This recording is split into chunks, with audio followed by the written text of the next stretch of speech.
الحمدللہ وحدہ والصلاة والسلام علی من لا نبی بعدہ۔ نبی صلی اللہ علیہ وسلم نے فرمایا کہ قیامت والے دن بعض لوگ ایسے اعمال لے کر آئیں گے، اتنے اعمال لے کر آئیں گے جیسا ملک عرب کے پہاڑ، تو فرمایا کہ پھر بھی وہ جہنم میں ڈال دیے جائیں گے۔ کسی نے عرض کیا یا رسول اللہ کیا وہ نمازی نہیں ہوں گے؟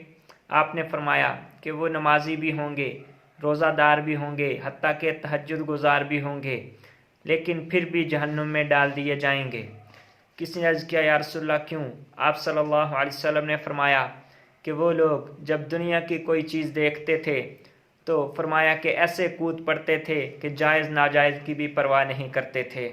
دوستو، اس لیے اللہ پاک نے ہمیں اس دنیا میں ایک مقصد دیا ہے، وہ مقصد کیا ہے؟ دین اسلام ہے۔